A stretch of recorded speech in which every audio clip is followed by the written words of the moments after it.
que no estaba dentro de los exámenes que se le había realizado a la paciente el día de ayer. Dímero D, doctor. Muy bien, perfecto, el dímero D, claro. ¿No? Es un examen que te valora tromboembolismo, que te valora, por ejemplo, ustedes van a utilizar, ahora se ha utilizado en la mayoría de casos de COVID-19, pero con anterioridad en la emergencia el manejo era para descartar una trombosis venosa profunda, que es una patología usual, ¿no? Entonces, para trombosis venosa profunda era una regla, ¿no? O dentro de los protocolos siempre se utilizaba el dímero D. No lo olviden, ¿no? ¿Por qué te sirve el dímero D? Según la literatura, ¿no? Esta prueba laboratorial no te va a evaluar ese efecto protrombótico, ¿no? Como complicación, ¿no? En este paciente y además, ¿no? ¿Qué les dije? Que si estaba alterado, ¿no? O tenía valores muy altos por encima del rango de normalidad, te indicaban un riesgo, ¿no? De mortalidad. O sea, las personas que tenían alteraciones en sus valores de dímero D, ¿no? Por encima del rango normal, ¿no? Tenían mayor riesgo de mortalidad. Entonces,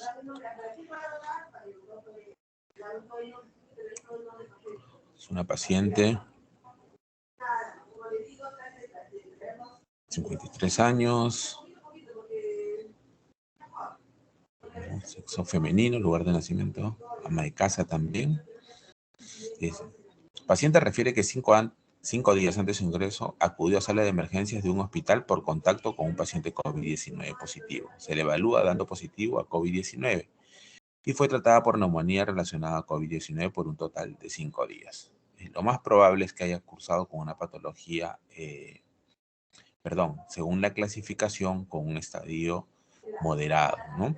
Fue dada de alta de este hospital, pero regresó a la sala de emergencias el mismo día de su alta, porque estando en su casa se sentía débil y con dificultad para respirar. Y su saturación de oxígeno en la oximetría de pulso estaba en el rango de 80-85%, es decir, estaba desaturando. Relativamente, ¿cuáles eran, a ver, jóvenes, esto es importante que sepan, María Milagros, cuáles eran los factores de riesgo importantes, ¿no? Contributorios a complicaciones por COVID-19 o para hacer una enfermedad mucho más severa? ¿Cuáles eran, María Milagros? Doctor, buenos días. La obesidad, la edad.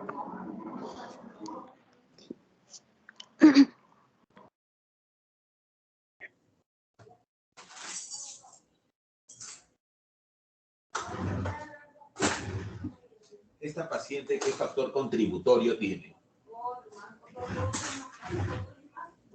Hipertensión, tiene diabetes.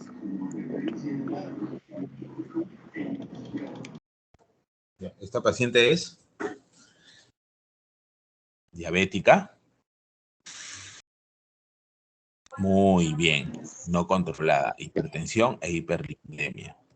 ¿Y cuál creen ustedes de los factores, ¿no? De los factores, los factores de riesgo que hemos mencionado, que ustedes ya conocen y que lo tienen bien en claro para COVID-19? ¿Cuál fue el factor de riesgo más importante que contribuyó a tener una alta tasa de mortalidad o complicaciones en nuestro país? Dentro de los factores, ya sabemos todos los factores que hay, pero ¿cuál creen ustedes que fue? Y se mencionó por los medios de comunicación, lo mencionó el Ministerio de Salud, ¿no? Y por supuesto que está sumamente estudiado dicho factor. ¿Cuál creen ustedes? ¿Cuál crees, Leonardo?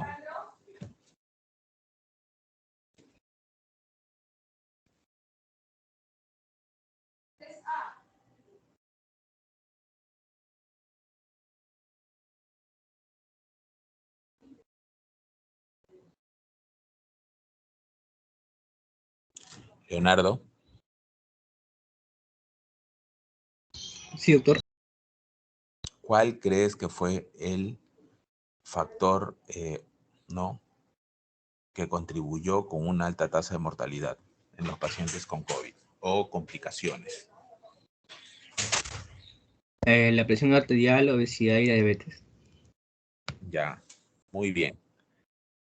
De esos, ¿cuál crees que contribuyó mucho más?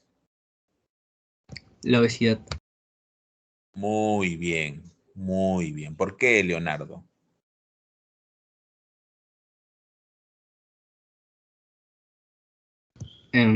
Creo, o sea, deduzco que puede conllevar a complicar o desencadenar muchas más enfermedades, complicaciones. Muy bien. A ver, Mari Carmen, ¿tú qué opinas? Pongamos nada más 3 patologías, ¿no? 3 patologías de las que ha mencionado Leonardo muy bien, las cuales son factores de riesgo, ¿no? Son patologías o antecedentes patológicos que conllevan a un mayor riesgo de complicaciones por COVID-19, ¿no? Hipertensión, diabetes y obesidad. ¿Quién crees tú que contribuyó con mayor número de pacientes COVID complicados o muertes? Mari Carmen. En ¿Tú piensas Perú, lo mismo? por obesidad. Muy bien, Ujú. muy bien. Así es.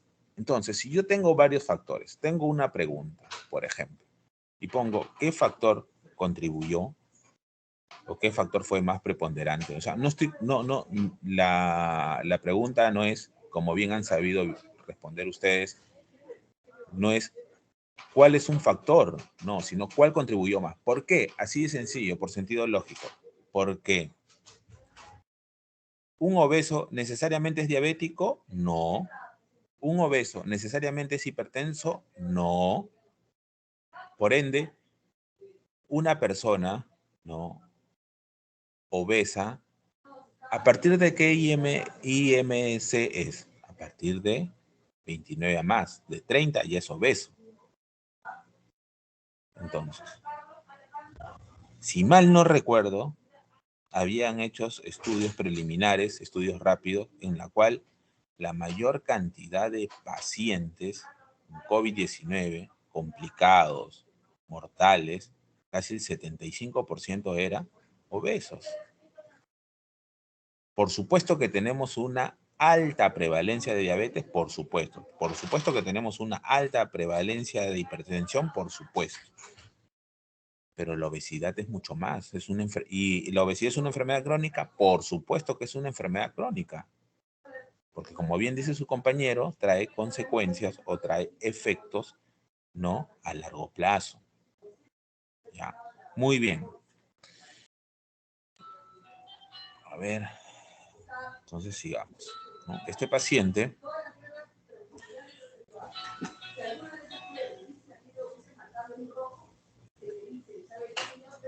un momentito, por favor, que me está llamando la doctora.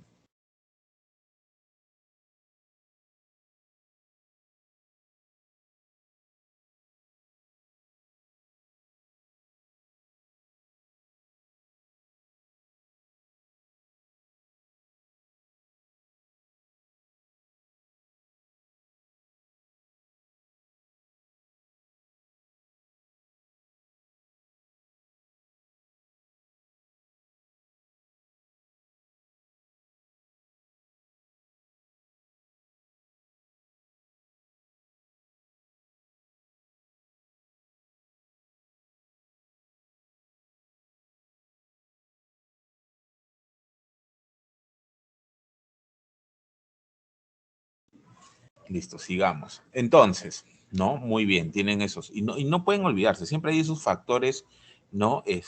Como le digo, esos factores de riesgo, porque como le digo, muchos de nosotros lo hemos vivido en el sentido, pues, por nuestros familiares, muchos de nuestros familiares están aislados, de repente son profesionales médicos, papás, mamás, ¿no?, tíos, hermanos, cosas por el estilo. Y es importante que ustedes tengan en consideración el por qué. Muy bien. De diabetes, ¿no? Hipertensión, hiperlipidemia, ¿no? Tiempo de enfermedad 5 días, inicio insidioso, curso progresivo. Acude a emergencia por contacto con paciente COVID-19, por supuesto. Y acá otra pregunta, a ver, de lo que hemos conversado el día de ayer. Esta paciente acude por emergencia. Tú tienes un paciente que acude por emergencia. Tiene sintomatología respiratoria y dentro de estas, una de las más representativas o más complejas, ¿no? O que te puede conllevar a riesgo, a un mayor riesgo, sería pues indudablemente ¿cuál?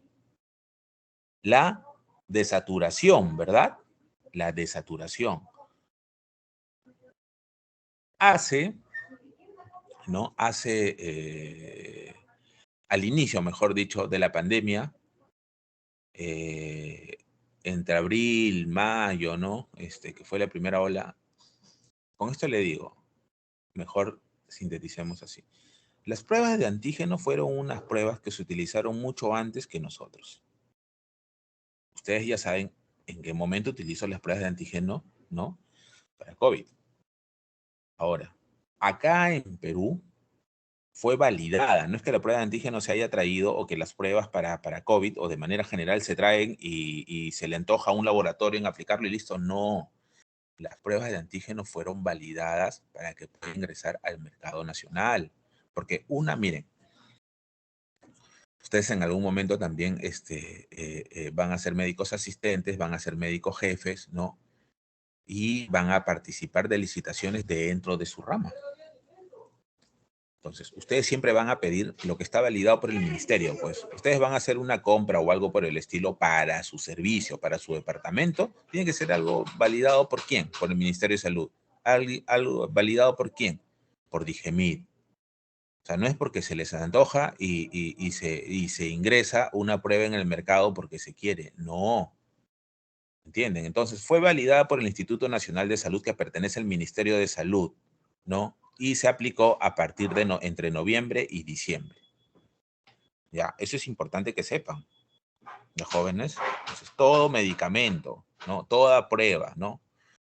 O todo insumo biomédico tiene que ser validado, los jóvenes. Entonces, considerando que es una paciente que está en emergencia, considerando que es una paciente que tiene dificultad respiratoria, ¿no? Que considerando que es una paciente que probablemente está clasificada como moderado o severo, ¿qué prueba le harías, Luis, de las pruebas que conoces, de las pruebas que están actualmente en el Perú? ¿Y por qué les digo qué pruebas, o sea, de las pruebas que están en el Perú? Porque no necesariamente, tú puedes leer una literatura de Estados Unidos, puedes leer una literatura europea y pueden tener algunos tipos de pruebas que no hay acá. Eso es que hay que ser más explícito y decir de las que hay en el Perú. Porque si yo te pregunto de manera general, de repente como eres mucho más leído, te gusta investigar, me puedes decir una prueba que se hace en Estados Unidos y no está malo. Pero de las que hay acá, ¿cuál crees, Luis, teniendo en consideración a una paciente con una sintomatología clasificada como moderada o grave, le harías? Sobre todo considerando qué cosa tienes que considerar en una emergencia. O sea, la prueba la vas a aplicar en base a qué, Luis. Bueno, en base al contexto que estamos viviendo, obviamente debería primero una prueba de antígeno, ¿no? Más que nada basado en el tiempo de enfermedad. Muy bien. Y en el tiempo de respuesta. Ustedes en una emergencia, de manera general, no solamente para COVID, ustedes lo que valoran qué cosa es en una emergencia, el tiempo de respuesta. ¿Vieron? Entonces, ¿es complejo? ¿Es complicado? No es complicado, pues. ¿Es dudoso? No es dudoso. Si yo les digo, ¿qué pruebas utilizas? Acá tienes prueba molecular, ¿no? Tienes prueba de anticuerpos, prueba rápida de anticuerpos, tienes prueba rápida de antígeno, ¿no? Porque al final son rápidas, ¿no? Tienes prueba cuantitativa de anticuerpos, tienes prueba para medir anticuerpos neutralizantes, ¿no? Que de alguna manera te mide la cantidad de anticuerpos por vacuna. Tú lo que tienes que valorar es la emergencia. Y correcto, como bien dice su compañero, una prueba de antígeno. Una prueba de antígeno. No, la mejor es la prueba molecular. Ya está bien, nadie duda. Es más sensible, es más específica, es confirmatoria, por supuesto. ¿Cuándo te van a entregar tu prueba molecular si tienes al paciente desaturando? Tienes con 80-82%, ¿le vas a pedir molecular? Le puedes pedir cuando ya esté hospitalizado. Pero tú tienes que actuar. Y si tú tienes dentro de tus alternativas, como les digo, siempre es importante tener alternativas a la mano, y si las tienes, ¿por qué no usarlo? No, pero no es confirmatorio, pero tienes que usarlo. Y si sale positivo, va a fundamentar, va a complementar más tus sospechas, pues, ¿o no? ¿O me equivoco? ¿Qué piensas tú, Adriana? ¿Está bien que pida prueba de antígeno o crees tú que debería de pedir prueba molecular? Adriana. Yo considero, sí, doctor, ¿me escucha? Sí. Ya. Yo considero que está bien la prueba de antígeno, justamente porque es una emergencia y lo que uno quiere es tener los resultados lo más rápido posible para poder atender al paciente. Y una prueba molecular, o sea, si bien usted nos dice también, ¿no?, que es más sensible, más específica, nos va a demorar demasiado. Muy bien. Y si lo tienes ahí como pruebas dentro de tu cartera, ¿no? De servicios, ¿por qué no? Por supuesto, ¿no? Y como les digo, está validado. O sea, miren, la prueba de antígeno, por ejemplo, sí hubiera sido de mucha utilidad en años anteriores. No es que la defienda, porque sigue siendo una prueba rápida. Sigue siendo una prueba rápida, ¿no? Pero es importante contar. Y miren, en Europa, por ejemplo, yo me acuerdo que al inicio hice unas diapositivas para COVID, y en Europa nada más estaba utilizando las pruebas de antígeno entre abril y mayo del año pasado. ¿Vieron? Miren, ¿no? Entonces acá en noviembre, ¿no? Se hizo las evaluaciones, ingresó la prueba de antígeno y se comenzó a utilizar a partir de diciembre. No, doctor, ¿lo utilizará solo las clínicas privadas y los laboratorios? No. Salud hizo una compra grande de pruebas de antígenos y las utilizan. Está sirviendo no solamente entre la emergencia, sino también de alguna manera para cirugías de emergencia, para cirugías programadas, ¿no? Si es programada, pues puedes pedir tu prueba molecular, porque también se ha cortado, y eso es para que ustedes sepan. Si se hace una prueba molecular y en el INS ya está saliendo entre 24 y 48 horas como máximo, no en los 5, 6, 7 días que salía antes, jóvenes. Entonces, eso es lo que yo quiero que ustedes entiendan, y no solamente relacionado a COVID. Ustedes siempre tienen que valerse de las pruebas de emergencia. ¿Por qué? Porque tienen un tiempo de respuesta más rápido, pues, ¿no? Para eso son de emergencia, ¿no? O sea, si viene una paciente con una complicación lúpica, viene con una nefritis lúpica, tú la tienes que estabilizar, ¿no?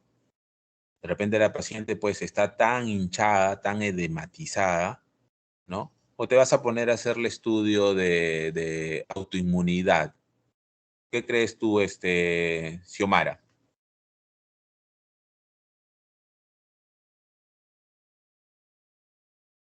Xiomara. Doctor, mi internet está un poco mal y estoy escuchando entrecortado. Ya. A ver, ¿tú qué opinas, Franco? Te viene una paciente con una complicación de lupus, ya, una falla renal, ¿no? Tiene antecedente. ¿Tú le haces un estudio de autoinmunidad o atiendes su emergencia? Franco.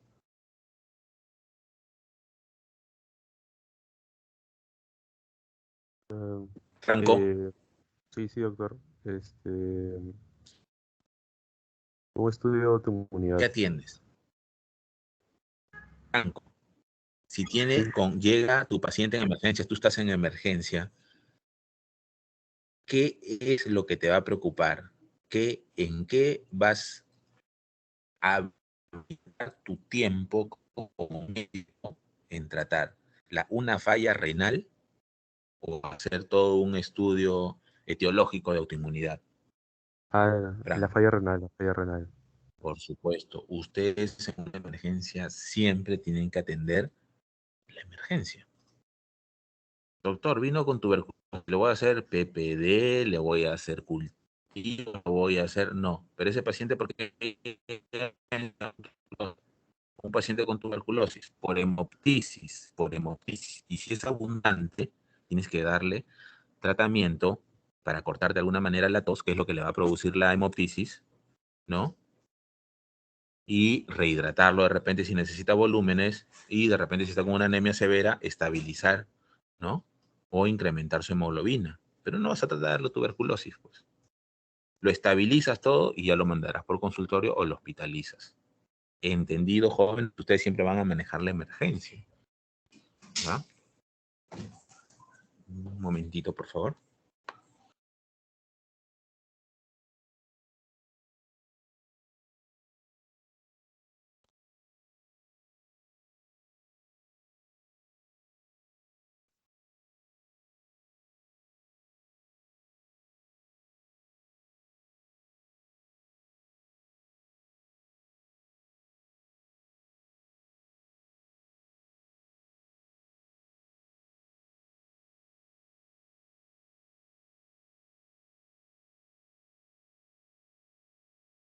Ya, entonces es importante. Siempre van a manejar la emergencia. ¿En qué? En pacientes no con antecedentes patológicos, por supuesto, ¿no? Siempre van a manejar la emergencia. Siempre tienen que manejar la emergencia, ¿ya? Es decir, por ejemplo, te llega un paciente con cólico abdominal, ¿ya? Una por litiasis renal. ¿Qué vas a manejar ahí? Y te viene por un cólico, ¿no? ¿No? O por un dolor intenso, como suele producir la litiasis renal. ¿Qué manejas? ¿Qué es lo que buscas? El paciente acude a emergencia porque el dolor es insoportable, ¿no? Y como antecedente, y él sabe que tiene litiasis renal. ¿Qué manejas? Víctor, ¿qué haces? El paciente tiene náuseas, está sudando porque el dolor es intenso, no tiene posición análgica, pero te dice, doctor, yo sufro cálculo. ¿Qué haces? Víctor, ¿qué haces con ese paciente? ¿Cuál es tu actuar?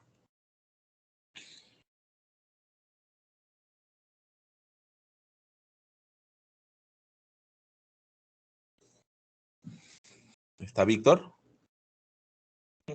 Sí, doctor. Disculpe, ¿puede repetirlo? Tienes un paciente que llega con un dolor intenso, ¿ya? Ujú. Un dolor intenso. Sudoración, ¿no? Sensación nauseosa, y te dice que tiene antecedentes de litiasis renal. ¿Cuál es tu manejo inicial? Hmm,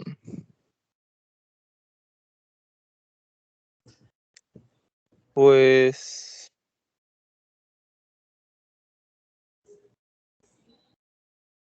mm,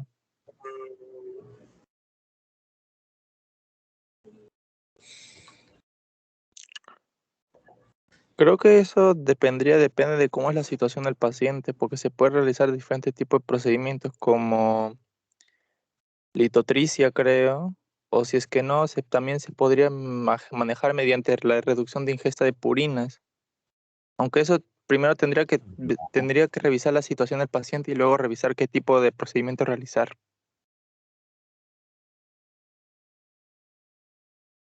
A ver, Martín, recalco nuevamente. Están en la emergencia. Están en Sí, la doctor. emergencia. ¿Ya? ¿Qué haces con ese paciente al cual le Eh, mención a Víctor? Rehidratación oral y manejo del dolor con farmacológicos. Muy bien, exacto. Manejo del dolor. Manejo del dolor. Su litotricia lo programarás posteriormente. Manejo del dolor. Muy bien. El cambio de dieta lo manejarás posteriormente. El cálculo ya está, probablemente está enclavado. Entonces, ¿qué necesitas? Manejar el dolor. la mayoría de ingresos a emergencia, no todos, pero la mayoría es por dolor. Muy bien.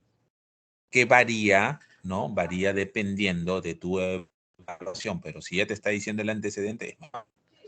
Pero si fuera un dolor en el cual no hay antecedente, por ejemplo, es una apendicitis aguda, no puedes darle analgesia, porque estarías enmascarando ese proceso de apendicitis. ¿Y qué podrías ocasionar? Una peritonitis, ¿no? Tú dices, no, ya, ese paciente está con dolor intenso, es a nivel abdominal, vamos a calmarlo, pues de repente es una vesícula. No indagaste, no analizaste, no aplicaste tus conocimientos y le das una terapia analgésica potente. Lo mandas a su casa. Llega 2 días con peritonitis. ¿No? Entonces, hay situaciones y situaciones, pues, ¿no? Si es un adolescente, tiene dolor abdominal, ¿no? Intenso, tiene sensación nauseosa, ¿no? Fosiliaca derecha, ya pues no le puedes dar analgesia, ¿eh? No fallen, jóvenes. Si hay que descartar una apendicitis, no le pueden dar analgesia, eso es un pecado,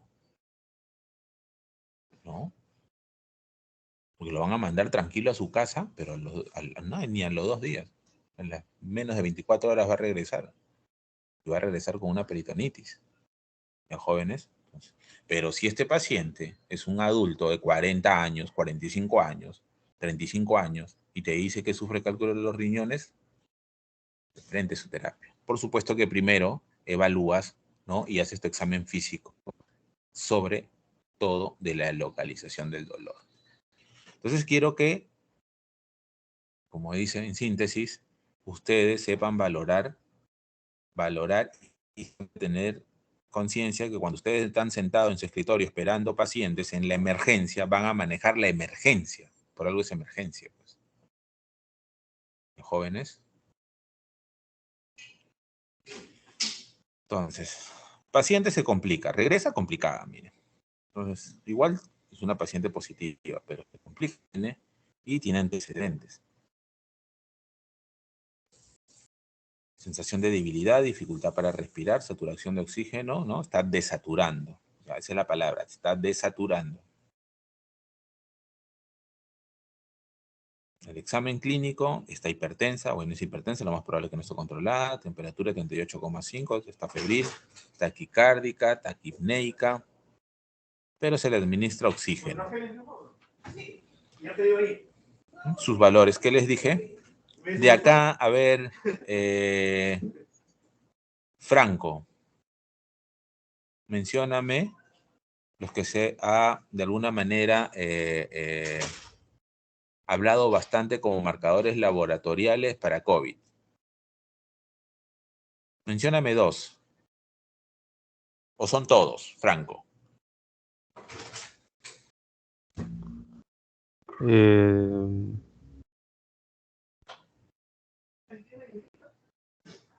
Está la proteína C reactiva. Muy bien. ¿Cuál más? Ferritina. Muy bien. ¿Cuál más? Y lactato de deshidrogenasa. Muy bien. ¿Cuál más? Auto, creo que son todos. Ya. Ya. Creatinina no. Bueno, menos creatina. ¿Ya? Que puede haber ya cuando está complicado, sí. O sea, lo que estamos hablando no es que esto tenga, o sea, que sea absoluto, ¿no? Decir, no, estos son sí o sí marcadores, no. Pero son los que se han estudiado con mayor regularidad. O sea, a todo paciente que llegaba le pedías todo esto. ¿No? Interleucina 6, como les dije, acá le han corrido, ¿no? Según el caso clínico, le han corrido, o sea, le han hecho la prueba, que no es usual, ¿ya? Pero le han hecho la prueba, ¿no? Y miren, lactato de hidrogenasa, ferritina, proteína C reactiva, dímero D está normal. Al inicio, pues al inicio, ¿no? Pero acá sí ferritina, proteína C reactiva, o sea, paciente está con COVID, pues definitivamente, ¿no? Y acá te menciona radiografía de tórax, o sea que utilizaron radiografía de tórax. Tratamiento, se le dio tratamiento, ¿no? Ahora, se le da un tratamiento, pues también, de alguna manera, ustedes saben que el tratamiento antibiótico está diseñado sobre todo para, pues, neumonías bacterianas, ¿sí o no, jóvenes? O para las virales. ¿Qué opinas, María Milagros?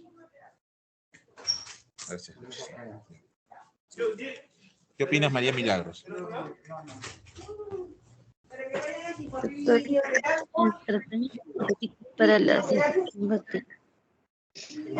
Para las infecciones bacterianas, claro. Así es. Pero se estuvo manejando terapias empíricas, pues, ¿no? Si no tenemos arsenal por ser una infección tan nueva. Muy bien. Entonces utilizó, miren. Lactato de deshidrogenasa, LDH, ¿no? Seguía aumentando. Ferritina, miren ya en cuánto está. Ferritina reactiva, dímero de. Acá ya se está incrementando. Entonces tiene relación con un efecto de o alteraciones fisiopatológicas para trombosis. Mira. No sé si es, no creo que sea 208. Se han confundido, ¿no? En digital. ¿No? Acá se está utilizando, ¿no? Una terapia que estaba dirigida, o hay estudios que te dicen que utilizar para COVID. Mire, esta plasma convaleciente se le dio. Que les digo algo, se promocionó mucho por televisión, pero ya han salido los estudios de Estados Unidos y algunos otros estudios que no hay una significancia para el plasma convaleciente. ¿Los jóvenes? Entonces, acá hay algo creo que les falta, que es que se hizo sus exámenes de imágenes, ¿verdad?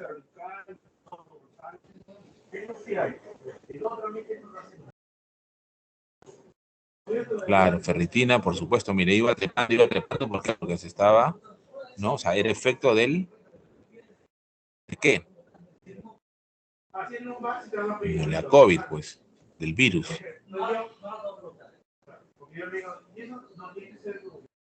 Pero acá no han colocado,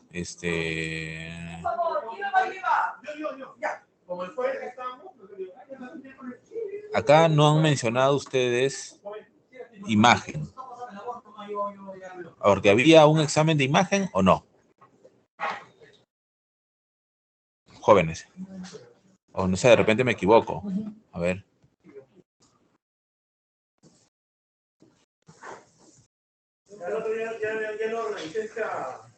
En el informe decía radiografía también, doctor. ¿Solo radiografía o sea, cómo detectaron el tromboembolismo?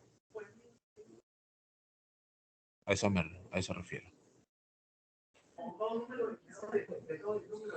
¿Alguien sabe?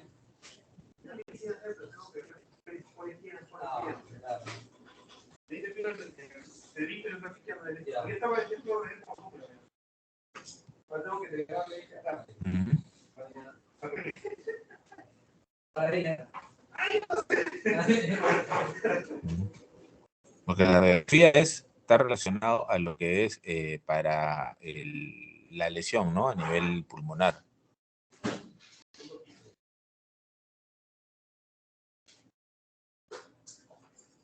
Pero a ver que descargue y vamos a visualizarlo. ¿Ya? Es un paciente clásico de COVID, ¿no? Con todas las alteraciones laboratoriales, ¿no? Pero que el paciente ha tenido una complicación, ¿no? Se le da el tratamiento y todo, se le manda de alta, pero el paciente viene complicado.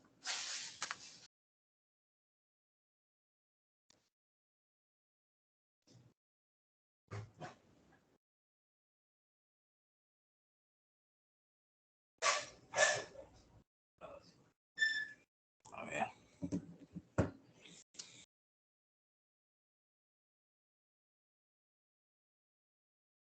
Entonces, nuevamente, porque como les digo, cuando ustedes tengan sospecha de un paciente con COVID, tienen que pedir sus O si tienen tomografía, su tomografía, ¿no? Y tienen que pedir la gama de exámenes laboratoriales. Si está desaturando, más aún, pues, ¿no? Sus gases arteriales, LDH, ferritina,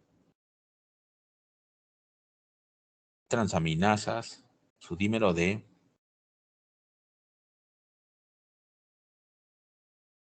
PCR,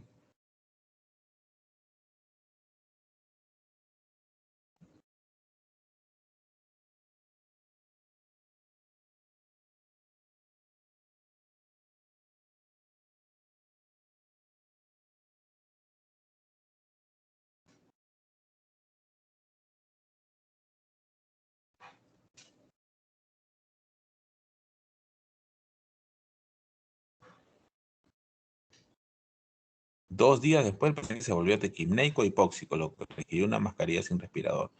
Su estado respiratorio continuó empeorando y desarrolló insuficiencia respiratoria hipóxica aguda, por lo que fue intubado y colocado en decúbito prono en la unidad de cuidados intensivos. O sea, iba desmejorando. El lactato sigue trepando, ferritina sigue trepando, proteína C reactiva sigue trepando, el dímero D ya está en 4.85 después que estaba menos de 1. ¿No? Algo está pasando con el dímero D. Y está haciendo una lesión renal aguda, porque ya está en 2,08. Para una paciente de 53 años ya me está mencionando que hay una insuficiencia renal. Y aparte de eso hay presencia de proteínas. Y miren, llega hasta desarrollar anuria.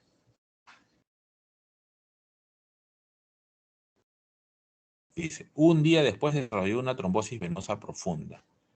¿En dónde? En la vena yugular interna derecha y braquial izquierda. ¿Y qué es lo que se hace? Se inició la anticoagulación con una infusión de heparina intravenosa. Entonces, ¿qué queda? De que una de las complicaciones son las trombosis venosas profundas. ¿Qué les vuelvo a recalcar? Que hay un efecto protrombótico. ¿Quién te va a ayudar a diagnosticar o a tener un acercamiento de que este paciente está haciendo un probable proceso protrombótico? ¿Qué examen de laboratorio creen ustedes? ¿Ah? Mari Carmen, ¿cuál crees? Dímero D, doctor. Muy bien, porque el dímero D en un inicio, ¿en cuánto estaba?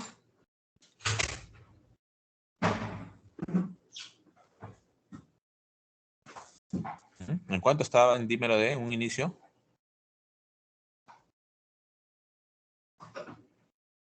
Jóvenes.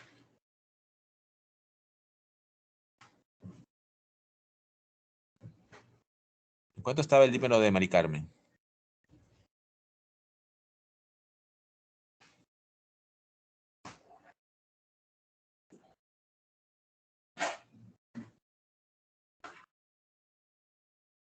Mari Carmen.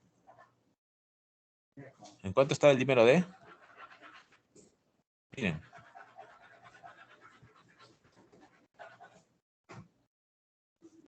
Llegó a estar en 4, doctor. 4. Claro. Y el inicio estaba en 0,67, ¿verdad? 0, sí. Entonces, miren, algo que se ha omitido de repente no es laboratorio, pero ustedes siempre tienen que hacer unidad clínica y tienen que valerse de los exámenes complementarios. Tienes tu dímero D, ves que está trepando, ves que el paciente se está complicando, ¿no? Ves que el paciente está desmejorado.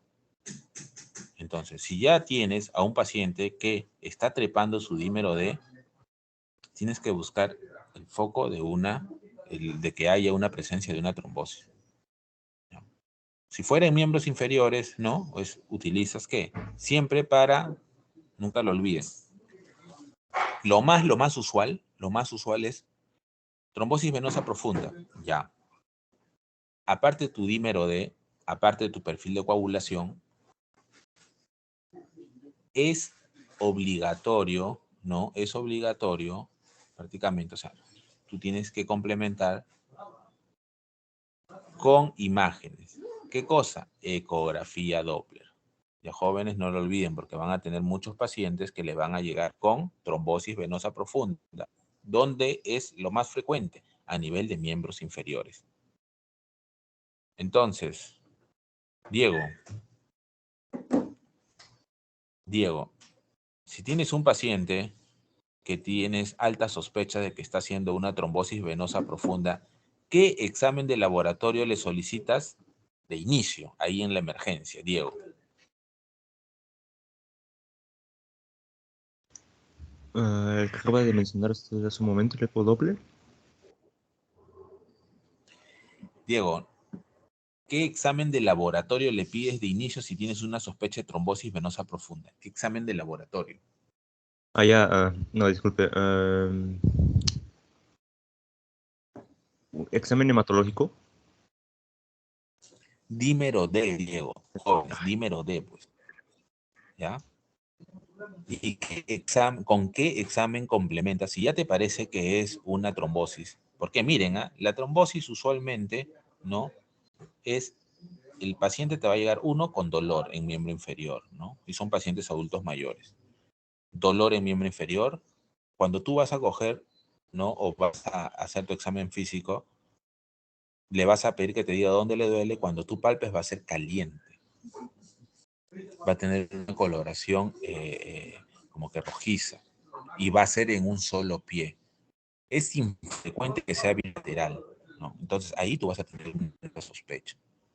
Vas a tener una alta sospecha, ¿no? Entonces le pides su dímero D y lo vas a complementar con imágenes, pues, porque si no, no hay forma de que solo con el dímero D te quedes ahí. ¿Con qué examen de imagen lo complementas, Angie?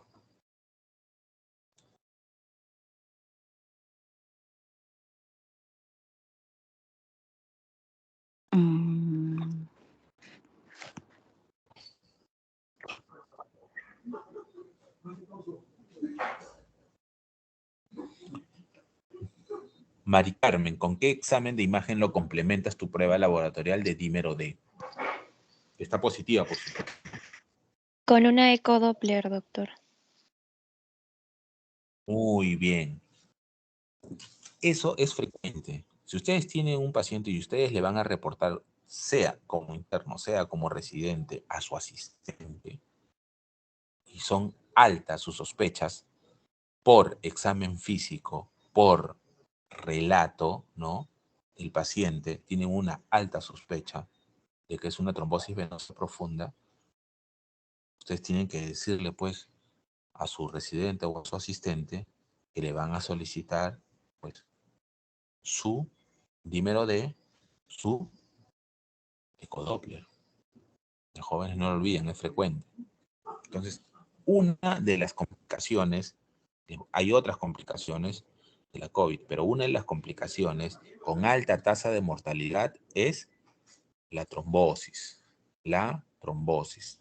Los jóvenes, no lo olviden, la trombosis. ¿Qué es lo que valoran sobre todo para ese efecto o esa complicación? El dímero D. Los jóvenes, no lo olviden, el dímero D. ¿No? Entonces tenemos que, a ver, ustedes han colocado acá, una coagulopatía, síndrome febril, claro, hace todas las complicaciones. Pero la paciente evolucionó favorablemente una vez diagnosticada. ¿Qué se le dio? Porque ¿qué es lo que se le da a un paciente con trombosis venosa profunda? Se le anticoagula. ¿A quién más se le anticoagula? A los pacientes que, por ejemplo, tienen válvulas, ¿no? Protésicas en el corazón, válvulas mitrales, ¿no? Miren, ¿eh? Solo con la anticulación el paciente comenzó a mejorar. Por supuesto, ¿no? Entonces, ¿por qué? Porque de alguna manera lo diagnosticaron a tiempo, ¿no?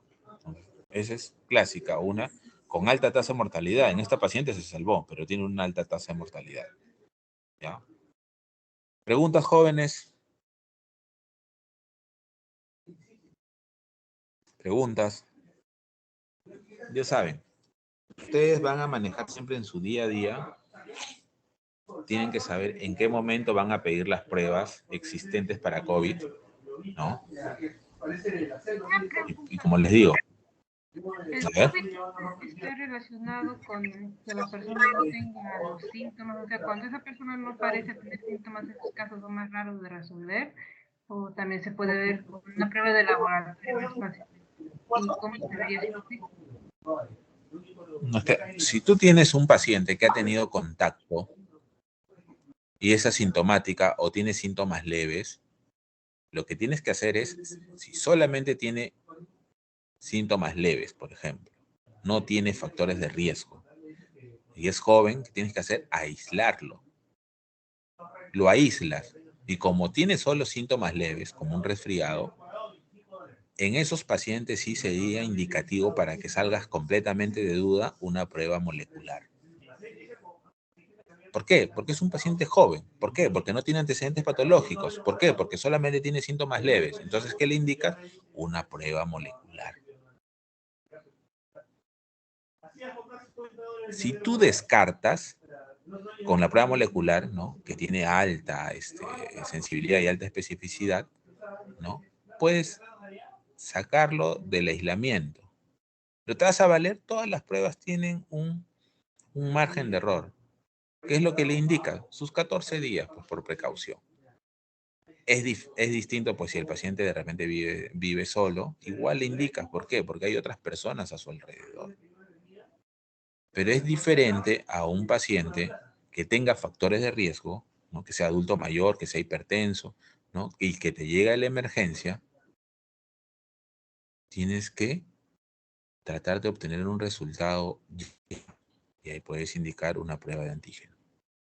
Quiero saber si en algún momento yo tuve COVID. Prueba de anticuerpos, prueba rápida de anticuerpos. Lo que pasa es que nosotros nos acostumbramos a hablar prueba rápida, prueba rápida, prueba rápida, y muchos ni sabían qué es lo que te determinaba la prueba rápida. Es completo, tienen que hablar ustedes, porque ustedes son futuros médicos. Prueba rápida de anticuerpos. Y algunos decían prueba de antígeno, pero la prueba de antígeno también es una prueba rápida. La prueba de antígeno la solicitas, la prueba rápida de antígeno la solicitas, ¿no? Cuando el paciente tiene síntomas, sobre todo. ¿Jóvenes? Entonces, como les digo, ¿por qué es importante decir, mira ya? Porque tú también como médico tienes que saber qué pruebas tienes acá en el Perú.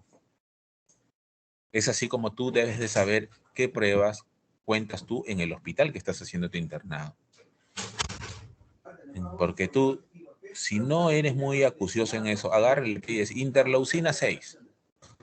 El paciente se va a ir a la emergencia o se va a ir al laboratorio, interleucina 6. Sí, doctor, ¿qué pasa? Si nunca hemos hecho interleucina 6 y ni lo vamos a hacer, ¿no? Porque es un hospital de repente pequeño. Siempre es importante saber.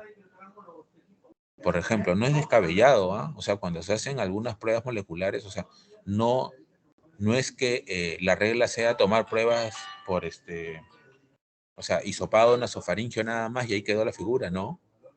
También se pueden hacer de otro tipo de secreciones, ¿ya, jóvenes? Es importante saber ¿no?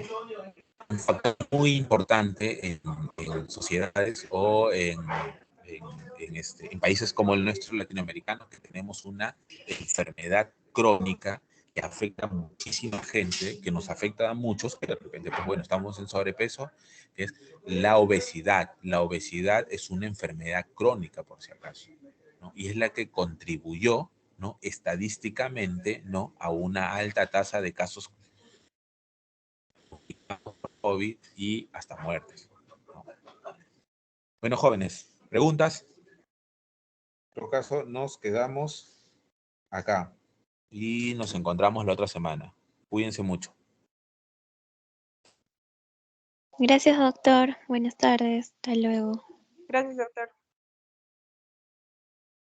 Gracias, doctor. Que tenga buenas tardes.